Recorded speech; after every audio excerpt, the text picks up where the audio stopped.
Blessings Bakanyiselwa. Welcome back to our lesson 2 on the teachings Zaka Credo Mutwa teachings. When Credo Mutwa was undergoing his initiation as a Sanusi under his grandfather Uziko Shezi, he was basically undergoing an ancient Kemetic initiation, right? And this was in KwaZulu Natal. He became a custodian, right, because of his grandfather, who passed on his many artifacts to him, and this was on his from his mother's side of the family. And it's the same with most of us. Our spiritual calling is connected mostly with the mother's side of your family, even if you have initiates from both sides. So he underwent this initiation, his first initiation under his grandfather Uziko Shezi, and during this time he was shown the mysteries of the soul, specifically what he calls the moya. And when he was shown how the soul looks like, he was actually being shown one of the deepest mysteries of the spirit. Umoya is knowable, and Credo Mutwa was shown exactly how the soul, umoya, looks like.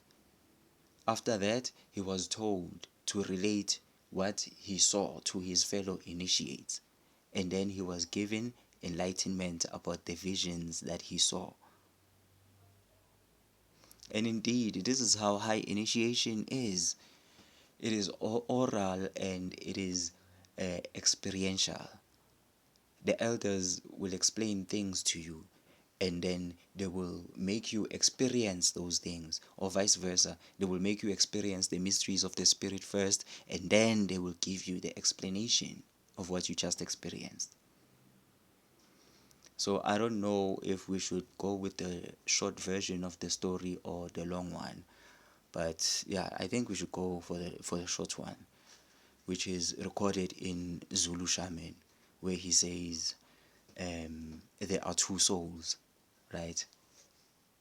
So we are on the first chapter of the Zulu Shaman, and we are on the law of the soul. There are two souls in a human being, the Ena and the Moya. The Moya we depict as a globe or sphere of perfect transparency, which in its disembodied form may fly or float through the air. We say that female souls have transparent wings, like those of a mosquito, while males float but without wings. Inside each sphere, male or female, are two worm-like creatures, perfectly visible. One is blue in color and the other is red. They move around and dance with each other and struggle with each other and are never quiet. We say that these worm-like creatures represent the good and the evil inside a person. The red worm symbolizes all the bad things in a man or a woman. A warped sense of morality, low cunning, dishonesty, cruelty, pride, cowardice, perversity. The blue worm stands for all the good in a person. Morality, charity, compassion, selflessness, courage, and honesty. The soul is thus always in balance between good and evil, life and death. A combination of good and evil, equally balanced, is essential. All souls that exist, neither perfect goodness nor badness can prevail, or the soul would find a premature demise. It would be out of balance. That is why some people who are very good die prematurely. The contest is already over. The worms have settled the conflict. In other cases, the worms quarrel ceaselessly, and for example, if the red worm dominates, the person can develop an evil disposition and begin to do nasty things, abuse people, even steal or murder. If the blue worm is victorious, then the person expresses nothing but virtue and becomes almost too good to live on this earth. This is the law of the Moya. Eh, the law of the Moya is a very deep mystery, and it was known only by a few initiates. Only a few people actually have seen the Moya as it really is and as Credo Mutwa describes it. It's not easy to see Umoya, although it is not impossible. Even the Gogo who made Credo see Umoya was exhausted after doing this. It takes a lot of energy. It takes even more energy to help someone else to see Umoya. Like how Credo Mutwa was helped to see. Some people may understand this as hypnosis, but it is really more than just that. To make someone change dimensions is not really hypnosis. The hidden Kobelas could do this actually. They could make their initiates change dimensions and they would take them deep inside the dream worlds. They can even take them anywhere on this earth or anywhere on this universe. Such initiations are hard because there will be a time when the Kobela will simply throw you into infinity and let you fend for yourself. They can throw you into another dimension, just push you in there to see if you can come back on your own. Or to see if you can fend yourself among the many strange creatures in the spirit world. They can put you deep inside a trance to see if you can resurface on your own. And keep in mind that during this trance, right, it's either your spirit is awakened or your consciousness is simply in another world, far from this one. Right? But you have to resurface on your own. Such initiations are very deep and they are very involving. They serve to prepare initiates for their final journey of ascension, but we are not there. Right now, we are on Credo Mutwa. So let's try to put this into drawing. As an initiate of the South, I have to be abstract. So I'm just drawing this just to show you something very interesting. So he says the Moya is a transparent sphere of bright luminosity. He says other spheres have wings and others don't. And these wings, he describes them as mosquito wings. Then he says within this orb or sphere are two worms. One is red, the other is blue.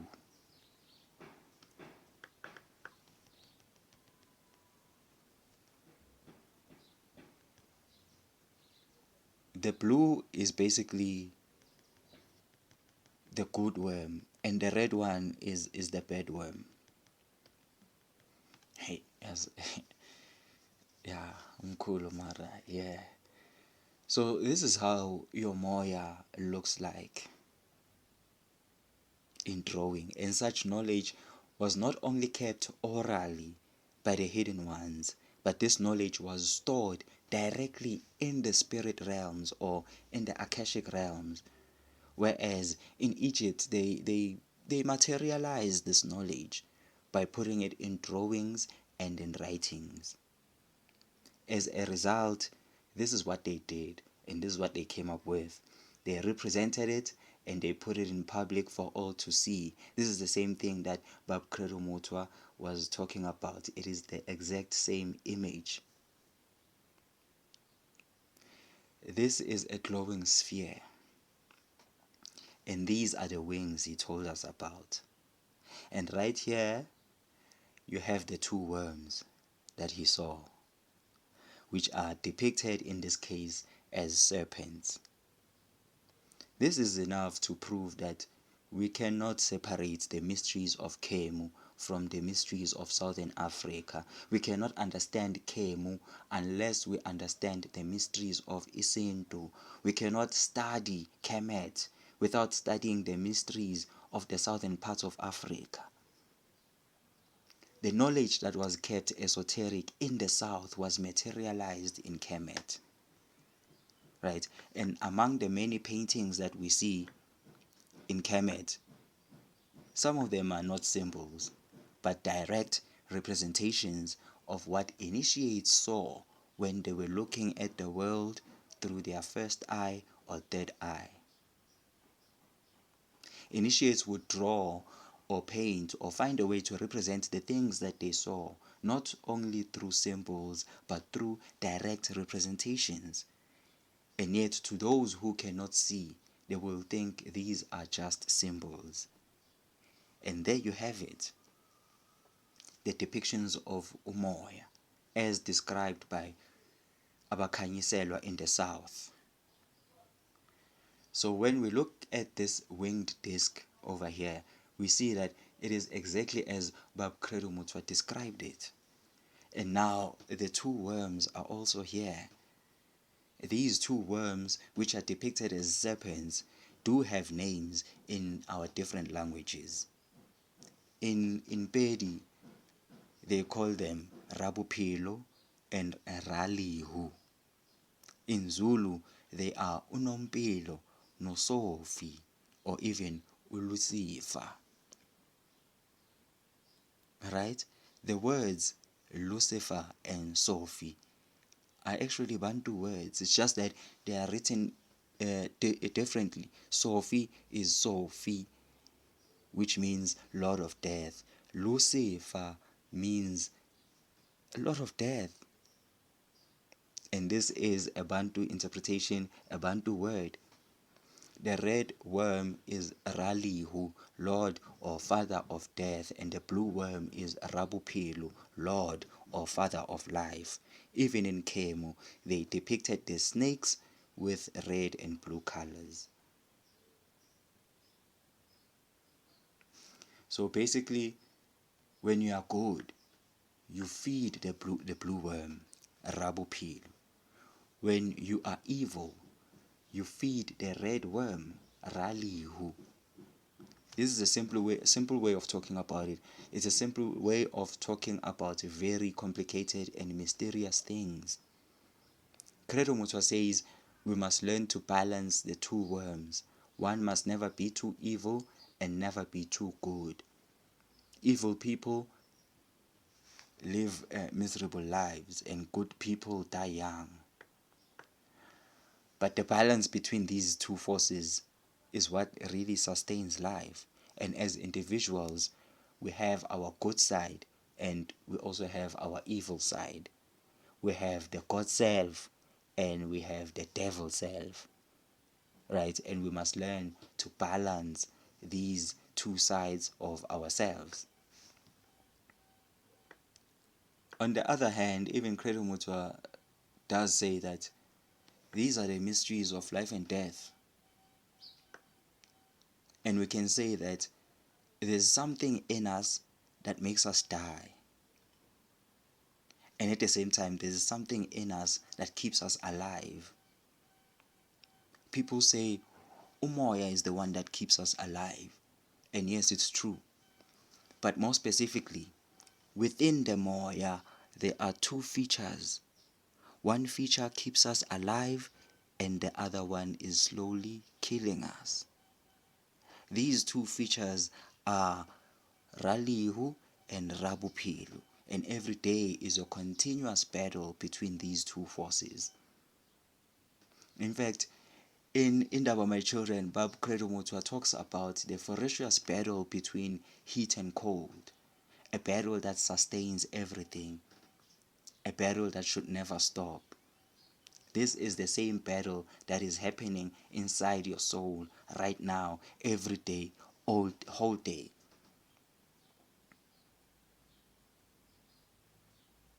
So this is the above, so below. That which is happening on a larger scale in the universe is also happening at a smaller scale within us.